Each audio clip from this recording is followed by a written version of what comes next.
দেখুন, জীবন আছে মানে জীবনে সমস্যা থাকবেই থাকবে, জীবন আছে মানে জীবনে বাধা থাকবেই। আজকে কলকাতা থেকে কিছু ভক্তরা এসেছিল। গৌতমরা কোথা থেকে এসছে? গৌতম ঘোষ আছে না চলে গেছে? হ্যাঁ, ক্যানিং তালদি হয়তো বসে আছে। আমাকে, ওরা আমারই শিষ্য, তা ওই কি নাম তোমার সঙ্গে যে আছে, পাঁচু আমাকে আজকে বলছে, বাবা খুব সমস্যা, অনেক কষ্ট, অনেক সমস্যা জীবনে। আমি বললাম, পাঁচু, এখানে যতজন বসে আছে না, যত লোক এসছে সংসারে, সবার জীবনে কিছু না কিছু সমস্যা আছে। এমন কেউ আছে যার জীবনে সমস্যা নেই? হ্যাঁ, সবাই কিছু না কিছু সমস্যা নিয়েই আছে। আছে তো? এখানে প্রত্যেকটা ব্যক্তির জীবনে সমস্যা আছে, কেউ বলছে, কেউ বলতে পারছে না। कोई तन दुखी, कोई मन दुखी, कोई धन बिन रहत उदास, थोड़े थोड़े सब दुखी, सुखी राम के दास। সবাই দুঃখী। জীবন আছে মানে সমস্যা থাকবেই থাকবে, নদী আছে মানে জল থাকবে। আমরা কি মনে করছি জল শেষ হয়ে গেলে ভালো নাকি? হ্যাঁ, জল শেষ হলে তুমি হয়তো পায়ে হেঁটে নদী পার করতে পারবে, কিন্তু এই জীবন শেষ হয়ে যাবে। সমস্যা আছে বলেই জীবন আছে, সমস্যা না থাকলে জীবনও থাকবে না। যেদিন জীবন থাকবে না সেদিন সমস্যা থাকবে না।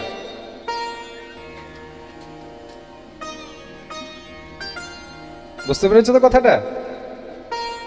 जब तक जिंदा है तब तक निंदा है, जब तक जिंदा है तब तक निंदा है, जब तक जीवन है तब तक समस्या है। যতক্ষণ জীবন আছে সমস্যা থাকবে, যেদিন জীবন থাকবে না সমস্যাও থাকবে। আপনারা ঋষিকেশ যাবেন কখনো? ঋষিকেশের ঘাটের মধ্যে খুব সুন্দর সুন্দর কথা লেখা আছে। ঋষিকেশ গেছো কেউ? ঋষিকেশ হাত তুলে তো, কে কে গেছে? তো আস্তে আস্তে ভক্তরা সব বেড়েই যাচ্ছে, আসছে, এখন কোথায় জায়গা দেবে? আজকে একদিনের পাঠ, তার মধ্যে এই অবস্থা, 7 দিন হলে কি হবে? আমার তো মনে হচ্ছে এবার অনেক তাড়াতাড়ি বোধহয় গঙ্গাসাগরে এই কাকদ্বীপে 7 দিনের মনে হয় পাঠ হবে। বাবা, এত জোরে রেসপন্স হবে নাকি? পাক্কা? প্রেম সে বলো। চলো, আমার কাছে কাকদ্বীপ থেকে অনেকবারই এসেছেন পাঠের জন্য, কিন্তু কোনো না কোনো কারণে হয়তো আমি করতে পারিনি। ভগবত ইচ্ছা যদি হয়, যখন মিলন তীর্থ আমাকে এখানে নিয়ে চলে এসেছে, তাহলে নিশ্চয়ই এখানে 7 দিন পাঠও অবশ্যই।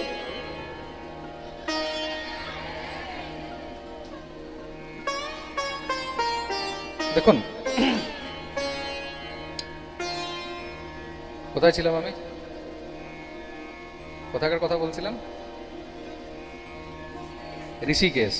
হ্যাঁ, তা ঋষিকেশে যখন যাবে, ওখানে দেখবে ঘাটের মধ্যে খুব সুন্দর লেখা আছে, यहाँ किसी को ज्ञान नहीं दें, यहाँ सब ज्ञानी है। यहाँ किसी को ज्ञान मत दीजिए, यहाँ सब ज्ञानी है। এখানে কাউকে জ্ঞান দেওয়ার দরকার নেই, এখানে সবাই জ্ঞানী। তো মন দিয়ে শুনবে কিন্তু। एक जगह घाटेर मध्य लिखा है, अगर आपको लगता है कि आपके जीवन में बहुत समस्या है, चिंता मत कीजिए, मरने के बाद कोई समस्या नहीं होगी।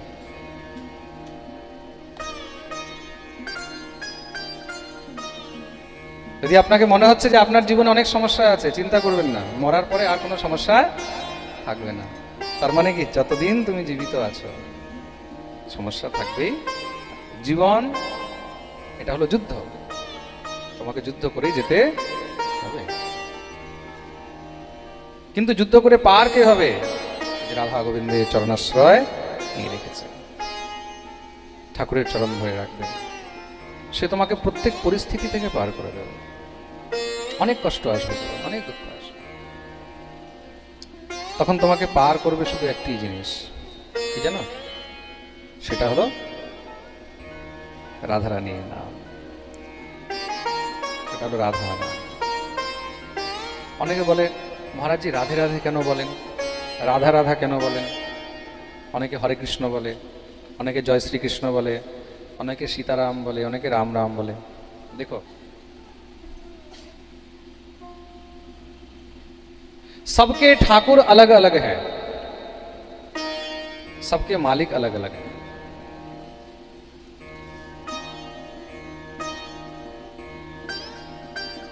लाली मेरे लाल की जित देखूं तित लाल, लाल ही देखन में गई तो मैं हूं है गई लाल। दीखत किसको श्याम है, किसको दीखत राम, और दीखत किसको विष्णु शिव, हमें दीखत राधा नाम। কেউ গোবিন্দকে দেখছে, কেউ ইন্দ্রকে দেখছে, কেউ ব্রহ্মাকে দেখছে, কেউ শঙ্করকে দেখছে, কেউ দুর্গাকে দেখছে, অনেকে অনেক কিছুই দেখছে, তাই তো। কিন্তু আমি শুধু একটি জিনিস দেখতে পাই, সেটা হলো রাধা নাম। এই নামের মধ্যে এত শক্তি আছে, আমার এই জিহ্বার মধ্যে সামর্থ্য নেই যে আমি রাধা নামের বর্ণন, রাধা নামের মহিমা বলতে। নাম না রাধা, তুমি যতই বড় সমস্যার মধ্যে আছো, যতই তুমি খারাপ পরিস্থিতির মধ্যে আছো, যেমন জায়গাতে আছো, সেখানে বসে বসে শুধু তুমি রাধা নাম, রাধারানী তোমাকে সেখান থেকে পার করে দেবে। আর কিচ্ছু দরকার নেই, কিচ্ছু দরকার নেই। এটা আমার গ্যারান্টি, এই ব্যাসপীঠ থেকে আজকে আমি বলছি, এটা আমার গ্যারান্টি। শুধু রাধা, রাধা নামে এত শক্তি। বলে রাধা নাম নিলে গোবিন্দের নাম কি নিতে হবে না? কৃষ্ণ নাম নিলে শুধু কৃষ্ণকেই ডাকা হবে, কিন্তু রাধা নামে তো রাধাও আছে আর গোবিন্দ আছে।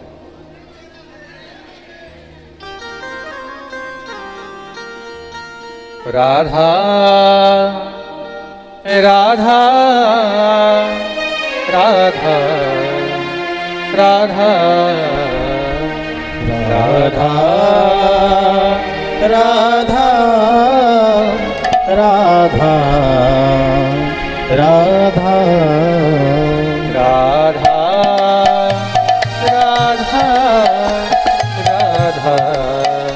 রাধা রাধা রাধা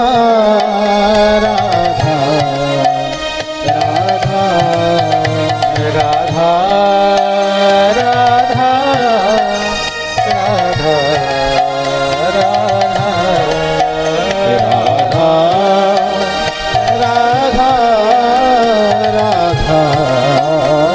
রাধা সবাই মিলে दोनों हाथ দিয়ে তালি সেবা করে।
বলছে রাধা কৃষ্ণ একই স্বরূপ, নীলারস আস্বাদিতে ধরে দুই রূপ। রাধারানী আর গোবিন্দের মধ্যে কোনো ভেদ নেই, যেই রাধা সেই কৃষ্ণ। রাধা নাম, রাধা নাম থেকে বড় সাহারা সংসারের কিচ্ছু নেই। রাধা নাম থেকে সহজ আর কিচ্ছু নেই। আর এই নাম হলো গোবিন্দের প্রিয়। এই নাম কার প্রিয়?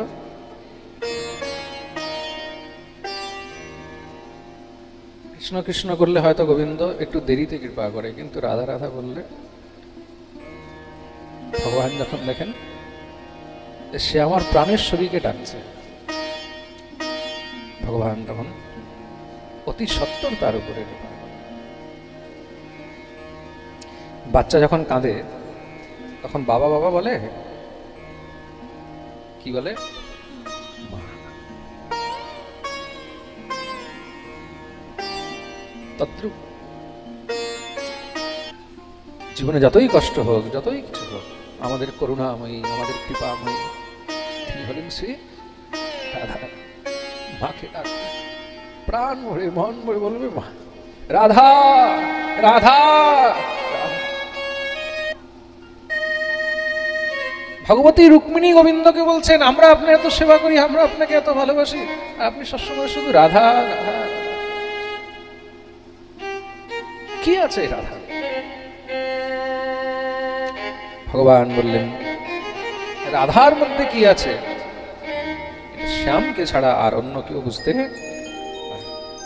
রাধা সাধ সাধনম যস্য রাধা, মন্ত্র রাধা মন্ত্রদাত্রী চ রাধা। রাধা সর্বং জীবনম যস্য রাধা, রাধা রাধা বাচকম তস্য শেষম। এই রাধা রানীকে পুত্রী রূপে, কন্যা রূপে পেয়েছেন বৃষভানু। প্রেম সে বলো,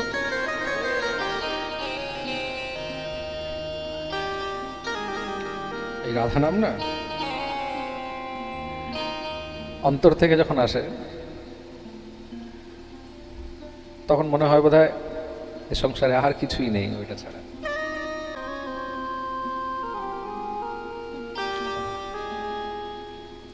আমাকে অনেকে বলে, মহারাজজি আমরা কি রাধা নাম জপ করতে পারবো? পারবে? কেন পারবে? রাধা নাম জপ করতে পারবে, রাধা রাধা। কে কি বলছে দেখে কোনো লাভ নেই, কোনো নিয়ম নেই। রাধা নাম জপে কোনো নিয়ম। করুণাময়ী তো, বাচ্চা যদি পায়খানা করে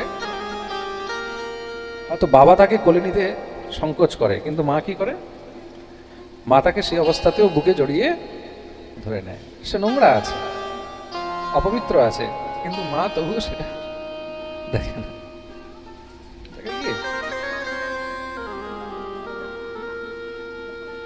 তোমার অন্তরে যতই কষ্ট থাক, যতই দুঃখ থাক, তুমি যতই বিপত্তির মধ্যে থাকো, রাধারানী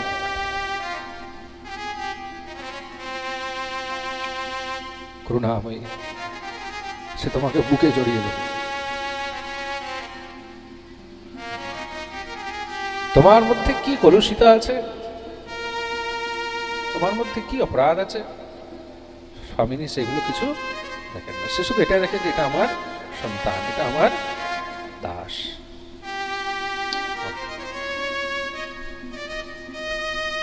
রাধারানীকে যে পুত্রী রূপে পেয়েছে সে তো কোনো সাধারণ নয়, সে নিশ্চয়ই অনেক সৌভাগ্য করেছে।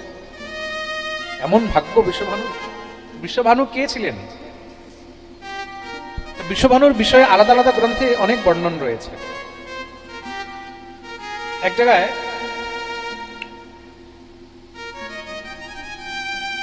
বর্ণন রয়েছে এই বৃষভানু কে ছিলেন। এই বৃষভানু পূর্বজন্মে গোলকে ভগবানের এক পার্শ্বদ ছিলেন, নাম ছিল বসুধাম। কি নাম ছিল? বসুধাম। তা সেই একবার প্রেম সে বলো, আমাদের চোখে জল বন্ধ হয়ে যাচ্ছে না।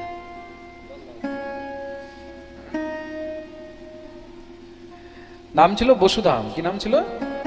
বসুধাম। এই বসুধাম পরে গিয়ে দাপরের অন্তে বৃষভানু হলেন। গোলকে যখন নিত্য ভগবান ভগবতী শ্রী রাধারানীকে নিয়ে বিহার করেন,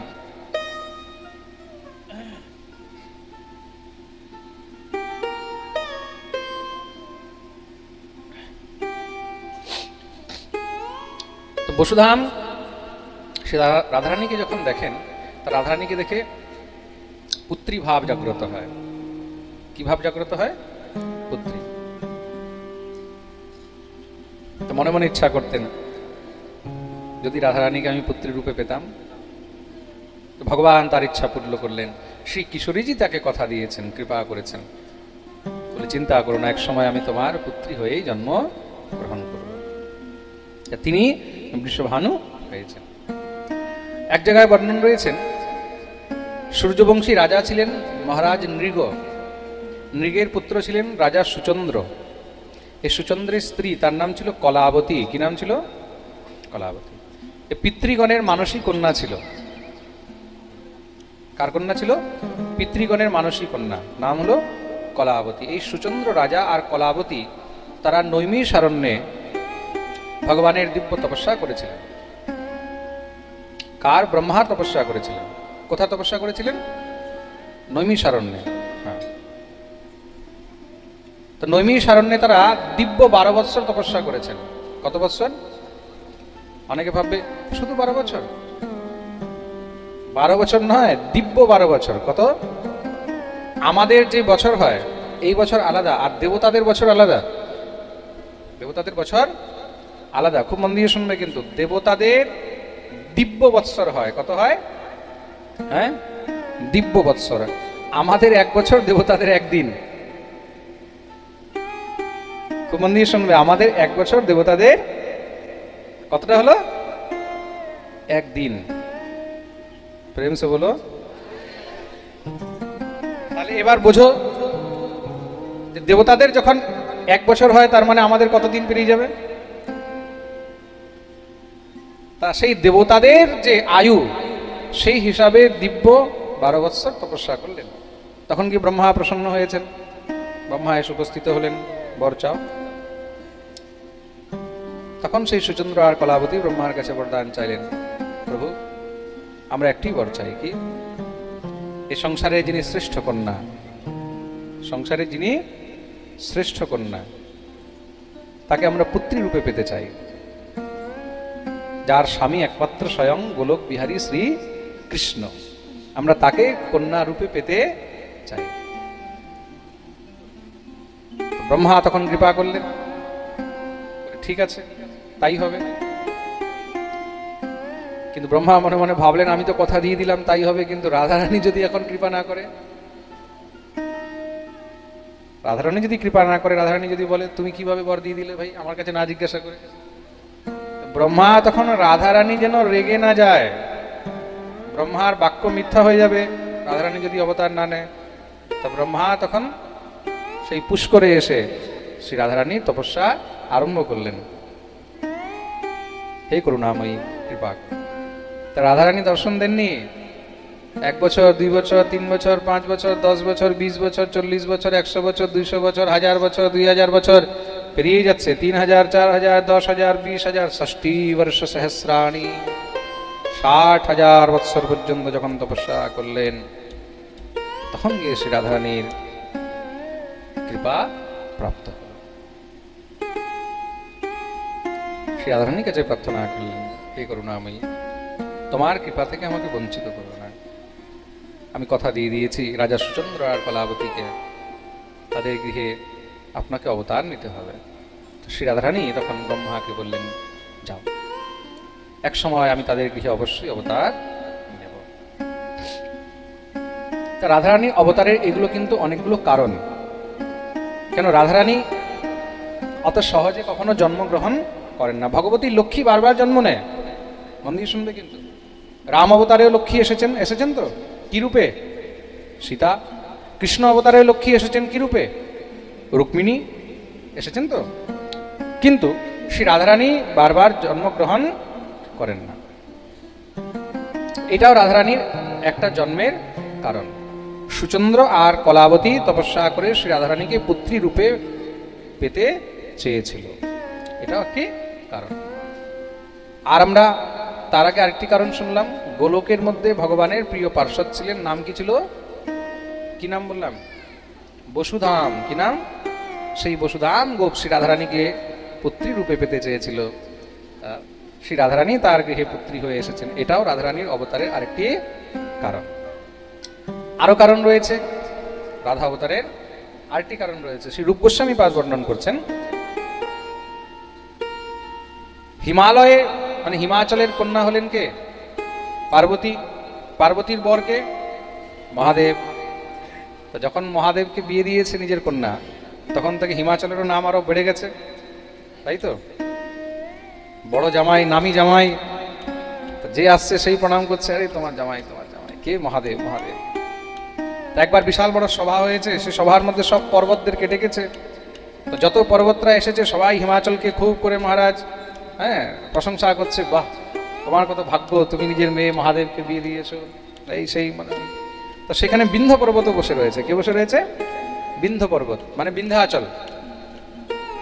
বিন্ধ্য পর্বতের মনের মধ্যে কথাটা খুব লেগে গেছে, ইস আমারও যদি এরকম কোনো মেয়ে হতো, আমারও যদি এরকম কোনো কন্যা হতো, সেই কন্যাকে যদি আমি মহাদেবের থেকেও কোনো বড় কাউকে বিয়ে দিতে পারতাম। বিন্ধ্যাচল কি করেছে? তপস্যা আরম্ভ করেছে। দেবাধিদেব ব্রহ্মার তপস্যা করলেন, ব্রহ্মা প্রসন্ন হলেন। কি চাও? বরম বরয় মাম ঋষা, বর চাও। হে পরম পিতা, আপনার কাছে একটি বর চাই, কি? এই সংসারের যে শ্রেষ্ঠ পুরুষ, যিনি মহাদেব থেকেও বড়, তার যিনি অর্ধাঙ্গিনী, সে যেন আমার ঘরে কন্যা রূপে জন্মগ্রহণ করে। আমি এমন কন্যা চাই যেই কন্যার পতি, যেই কন্যার স্বামী মহাদেব থেকেও বড় হবে, যার সামনে যেন মহাদেবও গিয়ে প্রণাম জানায়। প্রেম সে বলো।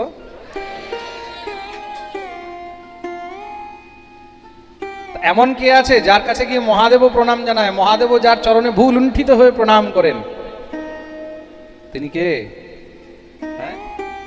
শ্যাম সুন্দর শিখণ্ড শেখর স্মেরহাস মুরলী মনোহর রাধিকা রসিক মাম কৃপা নিধে স্বপ্রিয়া চরণ কিঙ্করীম কুরু। তিনি অন্য কেউ নন, তিনি হলেন একমাত্র শ্রী শ্যাম সুন্দর। তা শ্যাম সুন্দর একজনারই বসে আছে। কার বসে? তিনি হলেন শ্রী রাধার। কার বসে আছেন? শ্যাম সুন্দরকে আর কেউ বসে করতে পারে না, তিনি একজনারই বসে। কার? রাধা। পার্মানেন্ট বসে, একদিন দুই দিনের জন্য নয়। কেমন? পার্মানেন্ট। প্রেম সে বলো।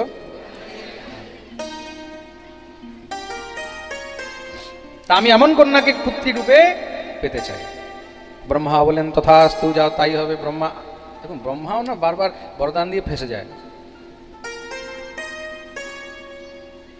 আগে বরদান দিয়েছে সুচন্দ্র কলাবতীকে, বরদান দিলেন বিন্ধ্যাচলকে। এবার ব্রহ্মা শ্রী রাধারানীর কাছে প্রার্থনা করছে, হে করুণাময়ী কৃপা করো। কেন? বলে আবার বরদান দিয়ে ফেলেছি। রাধারানী বলছে, বেটা এদিকে আয়, তোকেই দেখছি আগে। তুই যাকে পাচ্ছিস তাকেই বরদান দিয়ে দিচ্ছিস, আমি কার কার ঘরে কন্যা হয়ে জন্মগ্রহণ করব? হে করুণাময়ী, এবার একটু আমার লাজ রেখে নিও, আমি কথা দিয়ে দিয়েছি। যাক, ঠিক আছে। তা শ্রী রাধারানীর অবতারের একটা এটাও কারণ। তা বিন্ধ্যাচলের ঘরে শ্রী রাধারানী কন্যা রূপে জন্মগ্রহণ করেছিলেন। প্রেম সে বলো।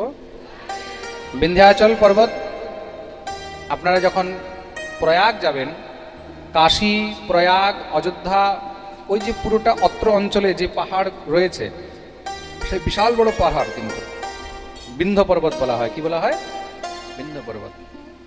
মা ভগবতী দুর্গা কিন্তু বিন্ধ্যবাসিনী। ভগবতী মহামায়া কোথায় বাস করেন? বিন্ধ্যাচলে। তার জন্য ভগবতীর একটি নাম হলো বিন্ধ্যবাসিনী, বলিয়ে বিন্ধ্যবাসিনী মাইয়া কি। তখন আপনারা বিন্ধ্যাচল যাবেন। প্রয়াগরাজ, আপনারা তীর্থে গেছেন, প্রয়াগরাজ থেকে বিন্ধ্যাচল যাবেন। কেউ গেছেন বিন্ধ্যাচল? বিন্ধ্যাচল যাবেন। বিন্ধ্যাচলের মধ্যে মা ভগবতী, মহামায়া ভগবতী যোগমায়া সেখানে বিরাজমান রয়েছেন। খুব মন দিয়ে শুনবেন কিন্তু, সেই বিন্ধ্যাচলের ঘরেও ভগবতী শ্রী রাধারানী পুত্রী রূপে জন্মগ্রহণ করেছিলেন। তোমার মনে যদি সৎসংকল্প হয় তাহলে ভগবানকেও আসতে হবে আর ভগবতীকেও আসতে। ওই যে আমি বলেছি না, অনন্যাস চিন্তয়ন্ত মাম, অনন্য ভাবে সাধনা। কিভাবে? অনন্য। যার প্রতি তুমি অনন্য ভাবে নিষ্ঠা রাখবে সে তোমার কাছে আসতে বাধ্য হবে। প্রকৃতি আপনি আপ তাকে টেনে তোমার কাছে নিয়ে চলে আসবে। অনন্য ভাব রাখতে হবে, দ্বিতীয় আর কিচ্ছু নয়। শ্রী রাধারানীর গোবিন্দের প্রতি অনন্য ভাব, তার জন্য গোবিন্দ যতই কিছু হোক ঘুরে ফিরে রাধারানী ছাড়া আর কিছু বোঝে না। প্রেম সে বলো। শ্রী রাধারানীর এটাও কিন্তু একটি অবতারের কারণ। তুমি যেখানেই মন দিয়ে ডাকবে সেখানেই তারা চলে আসবে। যদি রাধারানীকে আসতে হয়, গোবিন্দকে আসতে হয়, আমরা তো সাধারণ মানুষ, আমাদেরকে তো বাপ বাপ বলে আসতে হবে। সুধাংশু, বিমান, ওরা মনে হয় অনন্য ভাব নিয়ে ভেবেছিল বোধহয় বাবাকে এখানে নিয়ে আসবো, তা আমাকেও দৌড়ে আসতে হয়েছে। প্রেম সে বলো। আসতেই হবে। মনের মধ্যে যদি তোমার সৎসংকল্প হয়, ভাব হয়, প্রকৃতি আপনি আর টেনে তোমার কাছে নিয়ে চলে আসবে। এটাই কিন্তু প্রকৃতির সিদ্ধান্ত, অনন্যতা। আসতে হবে। আজকে এখানে এসেছে, আমি একদিনের পাঠ তো কোথাও করি না। এইবার এক দুই জায়গায় পাঠ করলাম। আচ্ছা, এই এক দুই জায়গায় পাঠ করাতে এত ভক্তদের ফোন আসা শুরু হয়ে গেছে যে বাবা আমাদের এখানে কি একদিন পাঠ করা যাবে না, আমাদের এখানে কি দুদিন পাঠ করা যাবে না। এখন আমি তো অনেক সমস্যায় পড়ে গেছি। বাবা আপনি ওনাদের এখানে করলেন, এই কিছুদিন আগে সিউড়িতে করলাম জন্মাষ্টমীতে একদিন, তারাও বেচারারা অনেক দিন ধরে বলছিল। সেই শ্যামলবাবুর বাড়িতে ওখানে পাঠ করে আসলাম। ওনার ছেলে আবার অনেক বড় উকিল। বিমানের বাড়িতে চলে এসেছি। আবার আরেকটা মজার কথা, আমি আজ পর্যন্ত কখনো কোনো শিষ্য বাড়ি যাই না। এত শিষ্য আছে, হাজার হাজার শিষ্য আছে, মানে এইখানেই মিনিমাম না হলে আজকেও বোধ হয় 40-50 জন শিষ্য তো বসেই আছে। আমার শিষ্য কে কে বসে আছে এখানে? হাত তোলো তো দেখি। এখানে অন রেকর্ড বলছি, ক্যামেরার মধ্যে লাইভ, হাজার হাজার শিষ্য আছে, এখানেও বসে আছে। কোনো শিষ্য আজ পর্যন্ত এটা বলতে পারবে না যে আমাদের গুরুদেব আজ পর্যন্ত আমাদের কাছে 1 টাকাও চেয়েছে। Clear cut. এত বড় বুকের পাটা রেখে কথা বলতে পারছি আমি, তাই তো? কেউ বলতে পারবে না যে আমাদের গুরুদেব বলেছে আসার সময় আমার কাছে একটা ধুতি নিয়ে আসবে, আমার জন্য একটা গেঞ্জি নিয়ে আসবে, আমার জন্য ফল নিয়ে আসবে, মিষ্টি নিয়ে আসবে। সবাই জিজ্ঞাসা করে করে পাগল হয়ে যায়, বাবা কি আনবো, কি আনবো, কি আনবো। কখনো আমি চাই না। হ্যাঁ, যে যা নিজের মন থেকে দিয়ে গেল সেটা অবশ্যই গ্রহণ করব, কেন করব না? কোনোদিন না। কোনো শিষ্য বাড়িও আমি যাই না, আমি ভয়ে যাই না। অনেকে ভাববে, আজকে এই কথাটা বলে দিই, এখানে তোমরা সবাই বসে আছো, অনেকে ভাববে যে বাবা আমাদের বাড়ি কেন আসে না। আমি ভয়ে যাই না, সত্যি বলছি। আমি কেন যাই না? আমার শিষ্য বাড়ি যাওয়া মানে আমার সেই শিষ্যের খরচই খরচ হবে। হাতি পুষেছো তো? পোষণই না? আমাকে ঘরে ডাকা মানে হাতি পোষা। প্রেম সে হলো বাস্তবিক কথা। এই যে আজকে আমি বিমানের বাড়ি এসেছি, ও যে কত টাকা বাজেট যাবে এটা ওই জানে। ওর কাছে আমি 1 টাকাও কিন্তু কিচ্ছু আমি বলিনি যে আমাকে তুই এই দিবি ওই দিবি, কিচ্ছু না। বাবা আমার বাড়ি আসতে হবে, ঠিক আছে আসছি। কিন্তু আমি যদি কিছু নাও নি, কিছু নাও করি, তবুও কিন্তু তার একটা বিশাল খরচ হবেই হবে। কেন আমি যেখানে যাব আমি জানি আমার সঙ্গে আনুষঙ্গিক প্রচুর লোক আসবে। যেইখানেই যাব, আমি যদি জঙ্গলেও যাই সেখানেও ভগবান আমাকে ছাড়বে না। যেইখানে যাব সেইখানেই ভক্তরা আসবেই আসবে, আর আসবে মানে খরচ। তার জন্য আমি ভয়ে যাই না।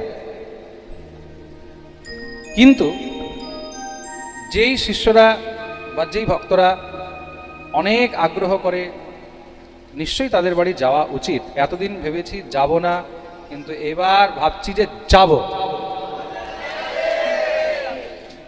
এবার অনেক ভক্তরা যারা ভাববে যে মহারাজ আমরা শিষ্য নেই, আমাদের বাড়ি আসবেন না, ভক্ত শিষ্য যারা ডাকবে সবার বাড়ি যাবে,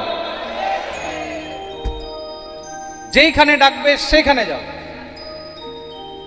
7 দিন আমি জানি সবাই পারবে না, কিন্তু একদিন হলে নিশ্চয়ই অনেকে ব্যবস্থা করতে পারবে।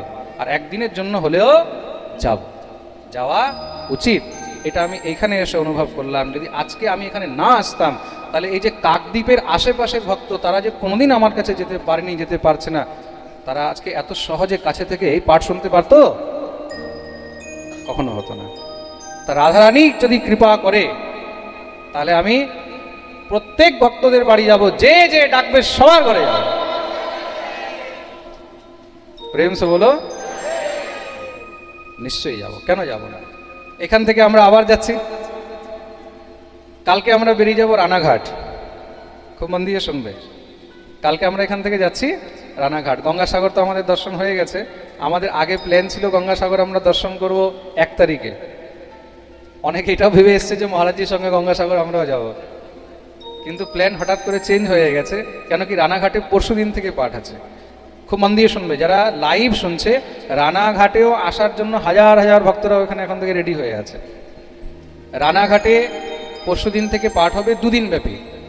সেপ্টেম্বর মাস শুরু হয়ে যাচ্ছে কাল থেকে। কালকে 1 তারিখ, পরশু দিন 2 তারিখ। 2 তারিখ আর 3 তারিখ রানাঘাটে পাঠ হবে, কলকাতা নদিয়া রানাঘাট। তা রানাঘাটের মধ্যে কোথায় পাঠ হবে? ধানতলা। খুব মন দিয়ে শুনবে, রানাঘাটে ধানতলা, পুরাতন থানা রোড, তাই তো? পুরাতন থানা রোড, ধানতলা, রবীন সরকারের বাড়িতে 2 দিন ব্যাপী সেখানে ভাগবত পাঠ হবে। তা যারা যারা লাইভ শুনছেন, রানাঘাটের আশেপাশের ভক্তরা আছেন, তারা সেখানে এসে 2 দিন পাঠ শ্রবণ করতে পারবেন। জীবনে প্রথম কোনো শিষ্য বাড়িতে এসে পাঠ করছি, এটা হলো বিমান, এই নিমাই ঠেকেদারের বাড়ি, এই প্রথম। আরেকটা জিনিস, অনেক কিছু এবার প্রথম হচ্ছে। আমি আজ পর্যন্ত শিষ্যদেরকে নিয়ে কোথাও ঘুরতে যাইনি। জীবনে প্রথমবার আবার শিষ্যদেরকে, ভক্তদেরকে নিয়ে ঘুরতেও বেরিয়েছি গঙ্গাসাগর। আর গঙ্গাসাগর যখন স্নান করতে গেছি, ওরা যা আমার অবস্থা করেছে ওখানে, কেউ যদি দেখো ভিডিওটা দিয়েছে, মানে একদম গঙ্গাসাগরে ওখানে সাগরের মাটি নিয়ে যা ডলেছে আমাকে, আমার মনে হয় বোধহয় 2 বছরের নোংরা সব পরিষ্কার হয়ে গেছে। প্রেম সে বলো। এইবার এত আনন্দ পেয়েছি আমি গঙ্গাসাগর যাত্রা এখানে এসে। এখন তো ভাবছি যে মাঝে মাঝে শিষ্য ভক্তদেরকে নিয়ে প্রত্যেক বছর কোনো না কোনো তীর্থযাত্রা করবো এবার থেকে। পাঠ না হলেও শুধু তীর্থযাত্রা করব, খালি আমরা আনন্দ করার জন্য। আর যে যে যাবে, আগে থেকে আমি বলে দেবো পাঠের মধ্যে, তাহলে তারা সব নিজের নিজের রেডি করে নেবে, টিকিট করে নেবে। সেই হিসাবে আমরা প্রত্যেক বছর কোনো না কোনো তীর্থে গিয়ে সেখানে তীর্থের আনন্দ করব। আর তীর্থে যেখানে যেখানে আমরা যাব, দর্শন করব, সেখানে বসে সবাইকে কিছু না কিছু হরিকথা শুনিয়ে দেবো। প্রেম সে বলো। রানাঘাটে আমাদের আছে 2 তারিখ, 3 তারিখে। আরেকটি বিশেষ সূচনা আপনাদের সবাইকে দিয়ে দিই, যারা বসে আছেন বা লাইভ শুনছেন। আমাদের পশ্চিম বাংলার বীরভূমে লক্ষ্মীনারায়ণপুরে শ্রী রাধা গোবিন্দ মন্দির এবং বৃদ্ধাশ্রম নির্মাণ কার্য চলছে, আপনারা হয়তো অনেকে দেখছেন। আর নির্মাণ কার্য এখন অনেকটাই আমাদের পূর্ণতার দিকে এসেছে। এই বৎসর মন্দিরের উদ্বোধন হবে। উদ্বোধনের ডেট হয়েছে 27 নভেম্বর থেকে 3 ডিসেম্বর। খুব মন দিয়ে শুনবেন, নভেম্বর মাসের 27 তারিখ থেকে ডিসেম্বর মাসের 3 তারিখ পর্যন্ত। তা যারা 7 দিন থেকে পাঠ শুনতে চান, তাদের সবার জন্য সেখানে থাকা খাবার ব্যবস্থা থাকবে ফ্রি। খুব মন দিয়ে শুনবেন, কারোর কাছে যদি দেওয়ার জন্য অর্থ নেই, আনুকূল্য নেই, সামর্থ্য নেই, 7 দিন থাকা খাওয়া সব কিছু আপনাদের জন্য ফ্রি থাকবে সেখানে।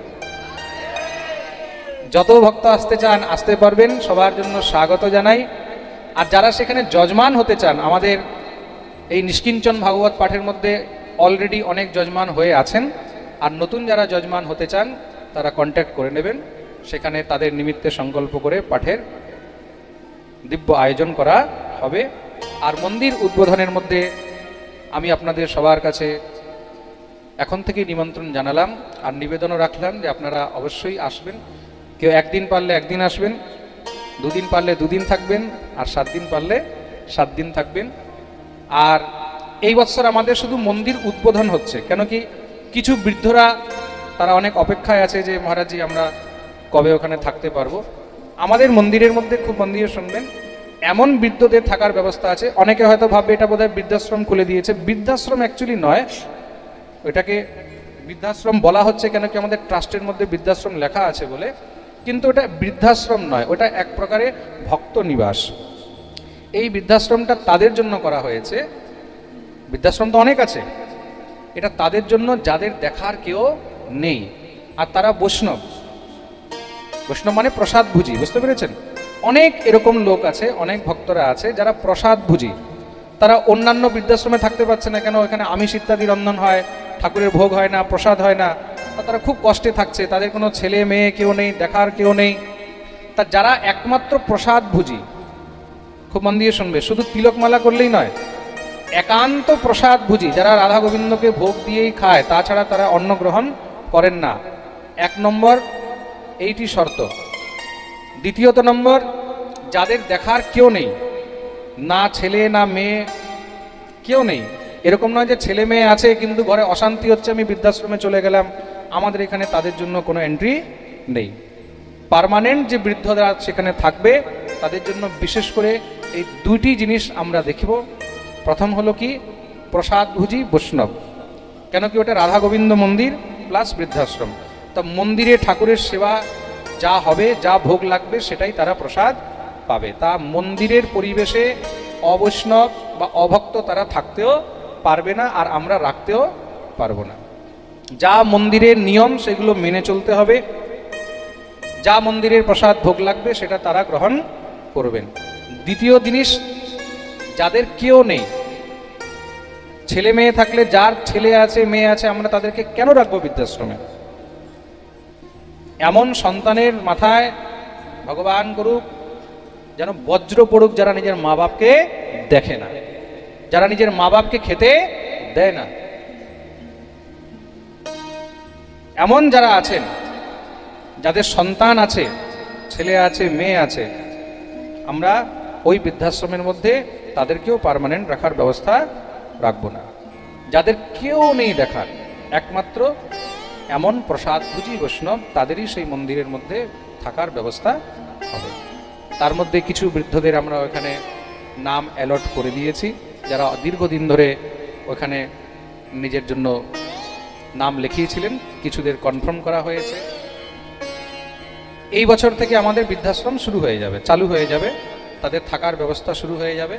আগামী বছর আমাদের বিগ্রহ প্রতিষ্ঠা হবে, 2026-এ বিগ্রহ প্রতিষ্ঠা। এই বছর হবে না, যেহেতু মন্দিরের কাজ এখনো অনেক ইনকমপ্লিট আছে, এখনো কমপ্লিট হয়নি, এখনো অনেক কাজ বাকি আছে মন্দিরের মধ্যে। এখন আমাদের পাথর বসানোর কাজ বাকি আছে, মন্দিরের চূড়ার কাজ বাকি আছে, তারপরে টাইল ইত্যাদি এগুলো বসানোর কাজ বাকি আছে, রং রোগন বাকি আছে, মন্দিরের মধ্যে ফ্যান লাইট ইত্যাদি এগুলো অনেক ব্যবস্থা বাকি আছে।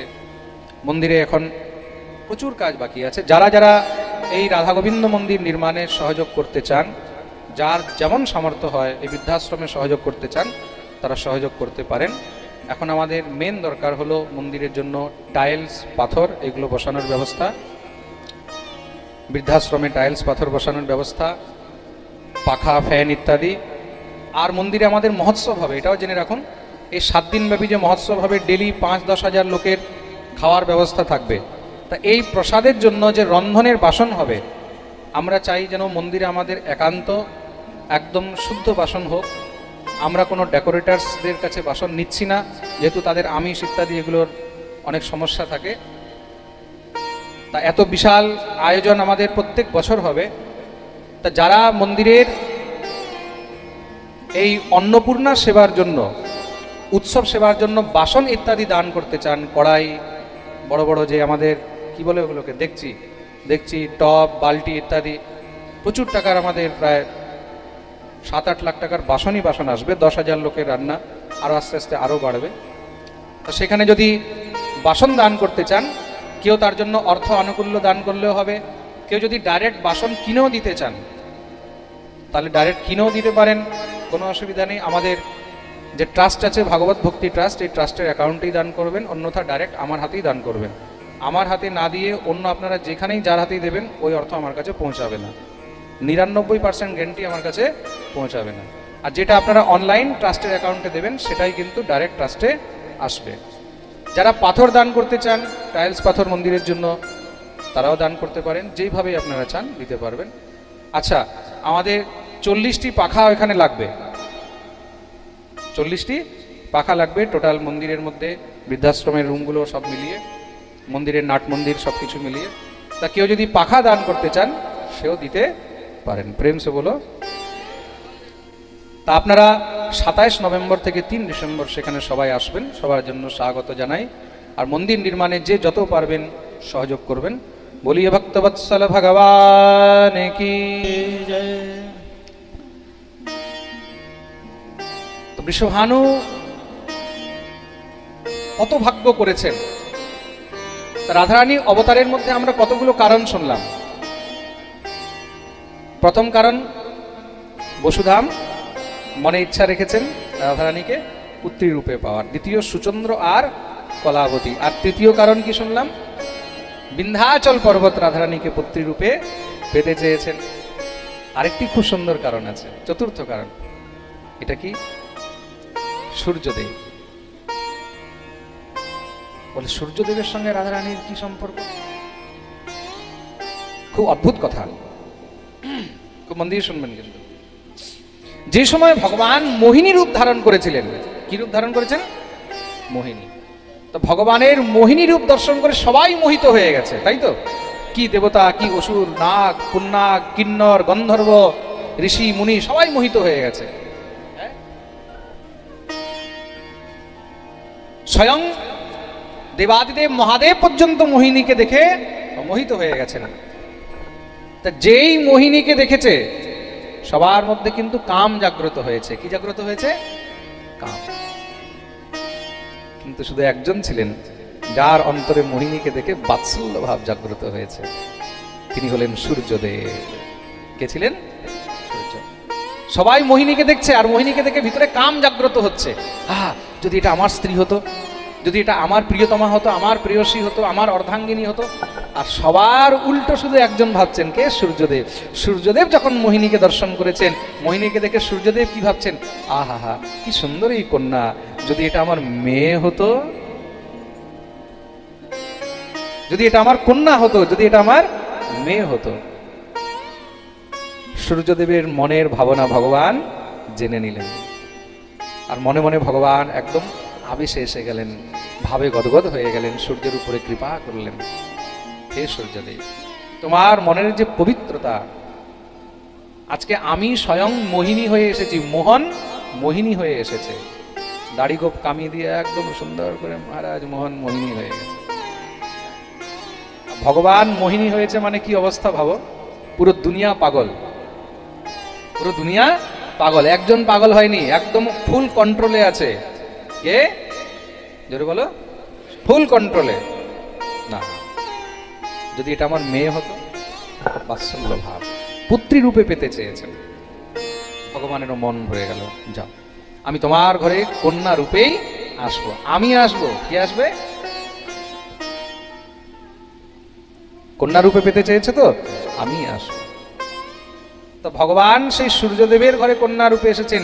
সেই সূর্যদেবী কিন্তু বৃষভানু রূপে জন্মগ্রহণ করেছেন, যার গৃহে স্বয়ং ভগবান রাধা হয়ে অবতরিত হয়েছেন।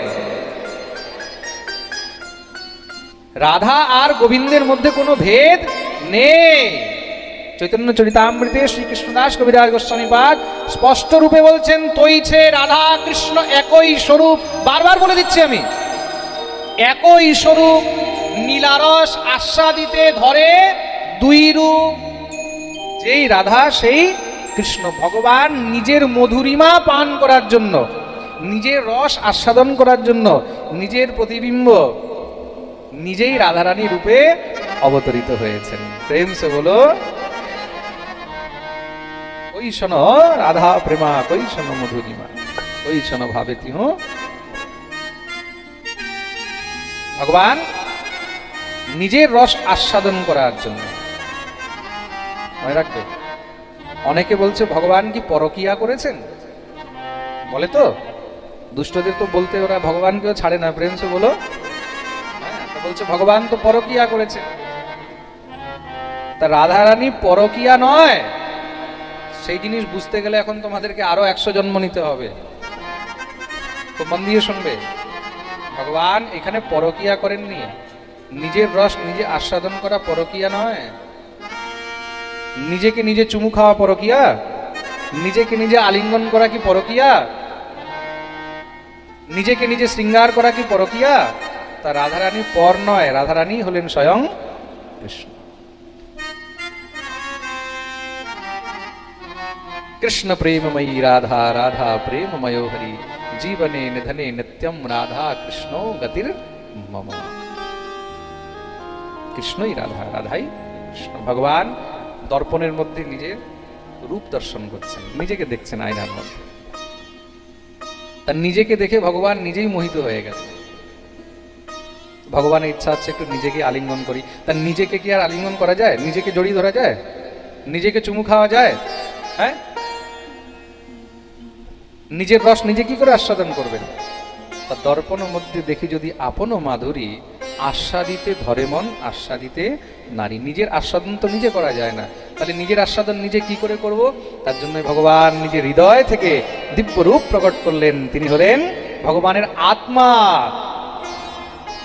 তস্যাৎ আত্মা স্থিরাধিকাঃ, তিনি হলেন শ্রী রাধা রানী।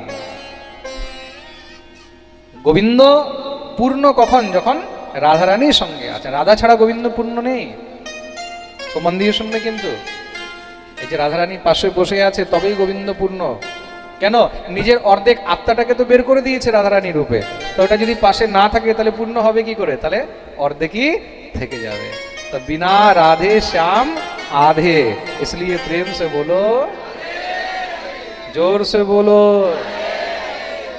আরো জোরে। যারা লাইভ শুনছে दोनों हाथ তুলে জয় জয় শ্রী রাধে। আজকের পাঠে অনেক নতুন নতুন জিনিস পাবে, বলেছি না আজকে প্রথম থেকেই, তাই তো? তা শ্রী সূর্যদেব বৃষভানু রূপে অবতরিত হয়েছেন, যার গৃহে স্বয়ং ভগবান পুত্রী রূপে জন্মগ্রহণ করলেন। নাম হলো রাধা। এটা তো হলো কারণ। আর বৃষভানু কে ছিলেন? কল্প কল্পান্তর ভেদে সুচন্দ্র কলাবতী কোনো সময় বৃষভানু হয়েছেন, বসুধাম কোনো সময় বৃষভানু হয়েছেন। যেরকম রাম কথায় আমি শ্রী রাম অবতারের কারণ বলেছি, যারা রাম কথা লাইভ শুনেছেন তারা জানেন। আচ্ছা, আপনাদেরকে আরেকটা কথা বলছি, রাম কথা তো এখানে প্রায় অনেকেই শুনেছেন আমার মুখে নিশ্চয়ই। কে কে রাম কথা শুনেছো লাইভ? এখনো আছে রাম কথা শুনবে? চৈতন্য চরিতামৃত কথা, রাম কথার মধ্যে রাম অবতারে আমি কারণ বলেছিলাম, তার মধ্যে দশরথ কে ছিল পূর্বজন্ম, এগুলোও বলেছি। রাম জন্মকে হেতু অনেকা, রাম জন্মের অনেকগুলো কারণ ছিল, তদ্রূপ রাধারানীর অবতারেরও অনেকগুলো কারণ। রাম কথা হয়েছিল হোজাই আসামে, আপনারা শুনেছেন হবে, আসাম হোজাই। এই বছর আবার হোজাইতে পাঠ হবে, খুব মন দিয়ে শুনবে। যারা হোজাইবাসীরা লাইভ শুনছে তাদেরকেও বলে দিই, এই বছর আবার হোজাইয়ে পাঠ হবে। আর এই বছর হোজাইয়ে নতুন করে একদম অদ্ভুত জিনিস পাঠ হবে, আপনারাও লাইভ শুনতে পাবেন। কি সবাই এতদিন পর্যন্ত ভাগবত শুনেছেন, রাম কথা শুনেছেন, গর্গ সংহিতা শুনেছেন, চৈতন্য চরিতামৃত শুনেছেন, গৌর কথা। এইবার আসাম হোজায় হবে শিব মহাপুরাণ কথা, শিব চরিত্র বর্ণন হবে। আমাকে হোজাই পাঠ কমিটি বলেছে, মহারাজজি এবার আমরা শিব কথা শুনতে চাই। ঠিক আছে, তাই হবে। তা এইবার 2026-এ জানুয়ারি মাসে 5 জানুয়ারি থেকে 5, 6, 7, 8, 9, 10, 11, 5 জানুয়ারি থেকে 11 জানুয়ারি হোজাই আসামে শিব মহাপুরাণ কথা হবে। কি হবে? শিব মহাপুরাণ, শিব চরিত্র। আমিও কোনোদিন শিব চরিত্র পাঠ করিনি, আমিও এই প্রথম শিব চরিত্র পাঠ করব। আমিও তার জন্য নিজে অপেক্ষায় আছি যে কবে আমি শিব চরিত্র বর্ণন করব। সেই কবে শিব চরিত্র পড়ে রেখেছি, শিব মহাপুরাণ, 10 বছর 15 বছর হয়ে গেছে, এখনো পর্যন্ত কাজেই লাগেনি। কেউ শিব মহাপুরাণ, কেউ শিব কথা করাইনি। এবার প্রথম হচ্ছে আমি অপেক্ষায় আছি কবে সেই ভিতরের জিনিসগুলোকে বের করব, কবে শিব চরিত্র এত সুন্দর, অকল্পনীয়, আপনারা কল্পনা করতে পারবেন না যে শিব কথার মধ্যে কত কিছু রয়েছে। যখন শিব কথা শুনবেন তখন আপনারা জানতে পারবেন যে শিব কি জিনিস, মহাদেব কি জিনিস। এমনি মহাদেবকে বলা হয়নি বৈষ্ণবানাম যথাসম্ভু, বৈষ্ণব শিরোমণি হলেন দেবাদিদেব মহাদেব। তাই এবার আমরা শিব কথা শ্রবণ করব। নমঃ পার্বতী পতয়ে হর হর মহাদেব। রাধারানীর অবতারের আরেকটি কারণ গর্গ সংহিতায় বর্ণন রয়েছে, ব্রহ্মবৈবর্ত পুরাণে বর্ণন রয়েছে, তো মন দিয়ে শুনবেন। এটা খুব মধুর কারণ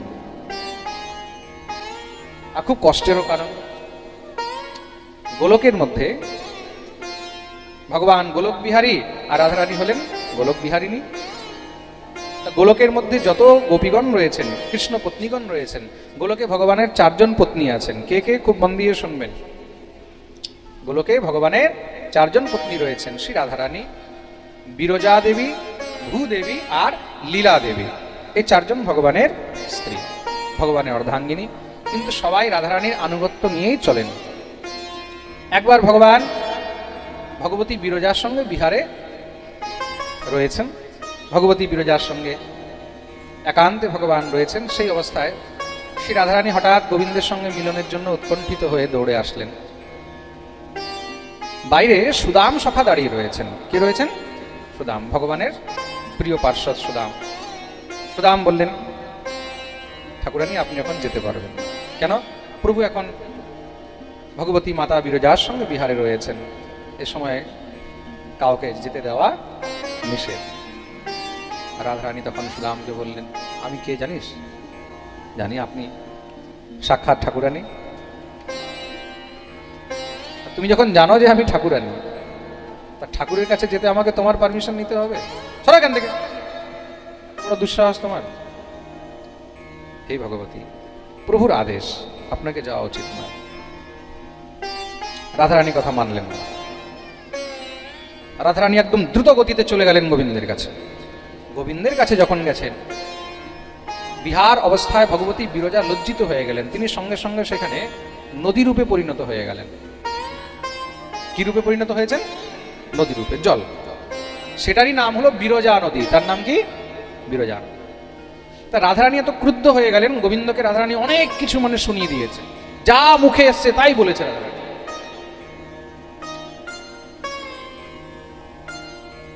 প্রেমের যে পীড়া, এটা খুব খারাপ। কিন্তু অনেক সময় কি হয়, জেনেও যে আমার প্রিয়তম, আমার প্রাণপ্রিয়, তার তো আরো পত্নী রয়েছে, কিন্তু তবুও মনের মধ্যে অনেক সময় ঈর্ষা চলে আসে। অনেক কিছু যখন বললেন, সুদাম দাঁড়িয়ে দাঁড়িয়ে শুনছে, মনে খুব খারাপ লাগলো। সুদাম তখন রাধারানীকে বললেন, আপনি কিন্তু এটা ঠিক করলেন না, আপনি শ্যামসুন্দরকে এত কিছু বললেন। রাধারানী আরো ক্রুদ্ধ হয়ে গেল, দুষ্ট, তোর এত সাহস, আবার মাঝখানে বলছিস? তো বুদ্ধি বিকৃত হয়ে গেছে, যা তুই অসুর জনি প্রাপ্ত করবি, তুই অসুর হয়ে যা। সুদামের মনেও খুব কষ্ট হলো, আমি অসুর হয়ে যাব, অসুর হয়ে জন্ম নেব? গোবিন্দ থেকে তুমি আমাকে বিচ্যুত করে দিলে, ঠাকুরের শরণাগতি থেকে তুমি আমাকে দূরে করে দিলে, তুমি আমাকে দূরে করেছো। যা, আমিও তোমাকে অভিশাপ দিচ্ছি, তুমিও ভূমণ্ডলে গিয়ে জন্মগ্রহণ করবে, আর তুমিও গোবিন্দের সঙ্গে বিয়োগে হয়ে থাকবে, 100 বৎসরের তোমার বিয়োগ। রাধারানী তো শুনেই সঙ্গে সঙ্গে মূর্ছিত হয়ে গেলেন কাঁদতে কাঁদতে। গোবিন্দ রাধারানীকে উঠিয়েছেন। যখনই হোশ এসেছে, গোবিন্দকে বুকে জড়িয়ে ধরলেন, হে শ্যামসুন্দর, এই কি হলো? সুদামও বসে বসে কাঁদছেন। কেন? রাধারানী অভিশাপ দিয়েছে সেই কারণে কাঁদছেন না। কাঁদছেন কেন? কৃষ্ণ বিয়োগের কারণে কাঁদছেন, যে গোবিন্দের সঙ্গে বিয়োগ হয়ে যাবে। আমি তো অসুর হয়ে জন্মগ্রহণ করলে তাহলে তার গোবিন্দের সান্নিধ্যতা পাবো না। তা কৃষ্ণ বিরহ থেকে বড় বিরহ এই সংসারে আর কিছু। আর রাধারানীও কাঁদছেন কেন? কৃষ্ণ বিরহ হবে। ভগবান বললেন, দেখো এটাই হলো বিধান, এখন যা হওয়ার তো হয়ে গেছে। সুদাম বললেন, প্রভু তাহলে আমি আপনাকে কি করে পাবো, আমার উদ্ধার কি করে হবে? ভগবান বললেন, আমার সেবায় তুমি ছিলে, আমার সেবায় থাকার কারণেই তো তোমাকে আজকে অভিশপ্ত হতে হলো, যাও তোমার উদ্ধার আমি করব। তা সেই সুদাম অসুর হলেন, নাম হলো শঙ্খচূড়। কি নাম হলো? ভগবান স্বয়ং তার উদ্ধার করেছেন। আর রাধারানী ভূমণ্ডলে অবতরিত হলেন। তা ভূমণ্ডলে রাধারানী এইভাবে তো আসবেন না, রাধারানী এইভাবে আসবেন না। প্রভু আমি কি করে যাব? কেন? যেখানে গিরিরাজ নেই, যেখানে বৃন্দাবন নেই, আমি তো সেখানে থাকতে পারবো। তো ভগবান নিজের প্রিয়ার জন্য কি না করতে পারেন। গোলকে গিরি গোবর্ধনের নাম কি জানো? এই গিরিরাজ কিন্তু গোবর্ধনে রয়েছে। এখানে তো 7 ক্রোশ, আর সেখানে তো বিশাল মহারাজ 82 যোজন। তো মন দিয়ে শুনবে। আর সেখানে তার নাম হলো শতশৃঙ্গ পর্বত। কি নাম? জোরে বলো। শতশৃঙ্গ পর্বত। গোলকে গিরিরাজ পর্বতের নাম কি? শতশৃঙ্গ। বলিয়ে গিরিরাজ মহারাজ কি। শতশৃঙ্গ পর্বত। তা যেখানে গিরিরাজ নেই, যেখানে বৃন্দাবন নেই, আমি তো সেখানে থাকতে পারবো না। ভগবান তখন সেই শতশৃঙ্গ পর্বত থেকে একটি টুকরো, গিরিরাজের একটি খণ্ড গোলক থেকেই ভূমণ্ডলে পাঠালেন। সেটাই হলো গিরিরাজ গোবর্ধন। আর ভগবান সেই গোলকের দিব্য ভূমি থেকে একটি ভূখণ্ড সেখানে পাঠালেন বৃন্দাবন। এই বৃন্দাবন 84 ক্রোশের মধ্যে ব্যাপ্ত। কতটা? 84 ক্রোশ, যেটাকে আমরা ব্রজমণ্ডল বলি। প্রেম সে বলো। দেখুন, মালিকিন আসবে, ঠাকুরানী আসবে, তার জন্য আগের থেকেই ভগবান সব একদম বিছিয়ে দিয়েছে, তৈরি করে দিয়েছে। ভগবতী বিরজা বললেন, প্রভু তাহলে আমি কি এখানে একা থাকবো? আমিও তো তোমাকে ছেড়ে থাকতে পারবো না। সবকিছু হয়েছে তো বিরজার জন্য। তো ভগবান বললেন, চিন্তা করো না, আমিও তোমাকে ছেড়ে থাকবো না। রাধারানী যেখানে থাকবে, যমুনা যেখানে থাকবে, বৃন্দাবন যেখানে থাকবে, তুমিও সেখানেই নিত্য বাস করবে। রাধারানী বিরজাকে বুকে জড়িয়ে ধরেছেন। সখী, আমরাও কিন্তু একে অপরকে ছেড়ে থাকতে পারবো না। তো ভগবতী বিরজাকেও কৃপা করলেন, তুমিও থাকবে। আর সেই বিরজাই হলেন ভগবতী যমুনা মহারানী। বলি যমুনা মাইয়া কি। সেই বিরজাই কিন্তু যমুনা রূপে অবতরিত হয়েছে। শ্রী রাধারানী যেখানে বৃন্দাবন আছে, যেখানে গোবর্ধন আছে, যেখানে যমুনা আছে, সেখানেই বাস করেন, তার থেকে দূরে যান না। আর এই বিরজা, এই যমুনা, ভগবান তাকে নিজের সমস্ত সব অঙ্গ কান্তি দিলেন। তার জন্যই যমুনার রং হলো শ্যামলা। যমুনা কিরকম? কালো। খুব মন দিয়ে শুনবে। অন্যান্য নদীর জল আলাদা আর যমুনার জল আলাদা। যমুনার জল কিরকম? কালো। তার জন্য যমুনার এক নাম হলো কালিন্দী। কি নাম?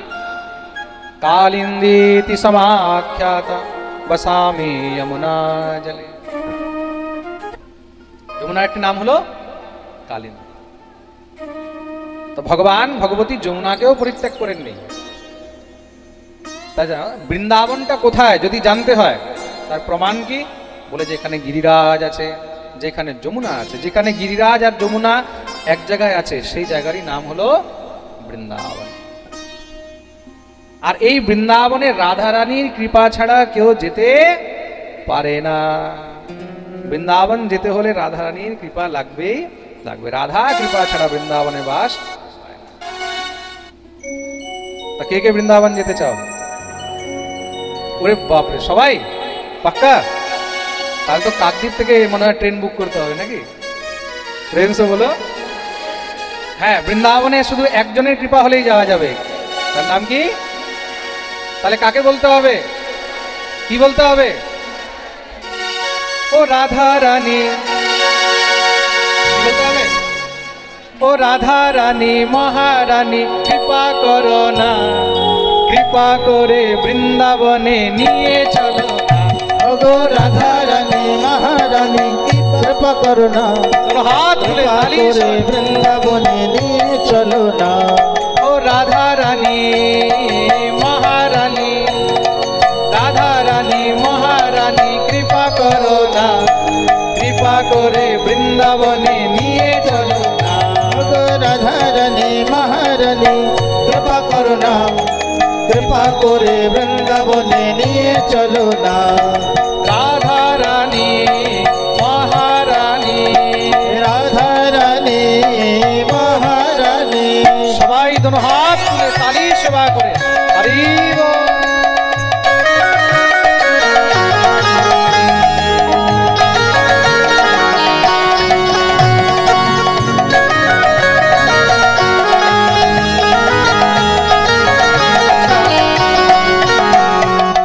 এইভাবে বসে বসে বৃন্দাবন যেতে পারবে? নিজের জায়গায় দাঁড়িয়ে दोनों हाथ তুলে हरि।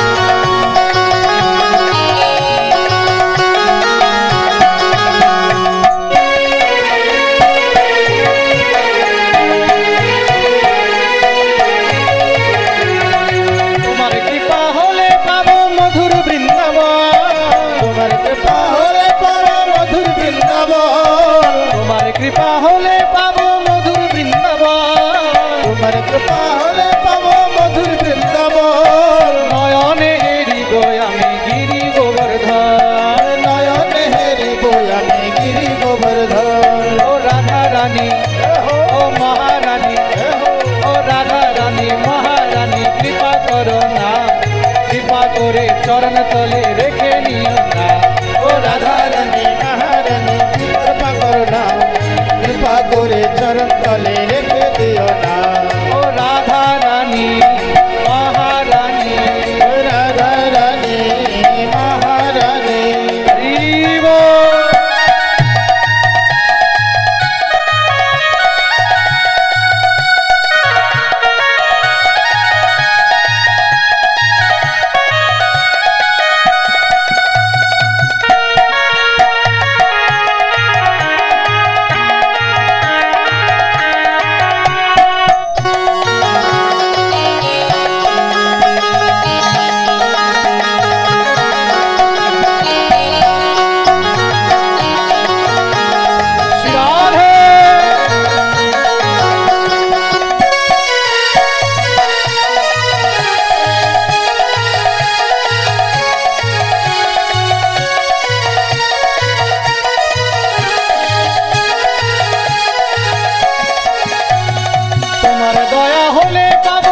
मदन मोहन, तुम्हारे दया होले पाबो श्री मदन मोहन, तुम्हारे दया होले पाबो श्री मदन मोहन, तुम्हारे दया होले पाबो श्री मदन मोहन। गोपी प्रेम दिए रखो श्री गुरु चरण, गोपी प्रेम दिए रखो श्री गुरु चरण।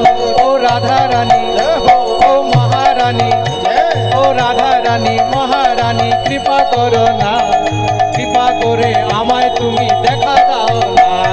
राधा रानी महारानी कृपा करो ना, कृपा करे आमाय तुमी देखा दाओ ना। राधा रानी महारानी, राधा रानी महारानी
कृष्ण भक्ति के बाधिते पारे, तुम्हारे बिना कृष्ण भक्ति के बाधिते पारे। ओ राधा रानी जय जय, ओ महारानी, ओ राधा रानी महारानी कृपा करो ना, कृपा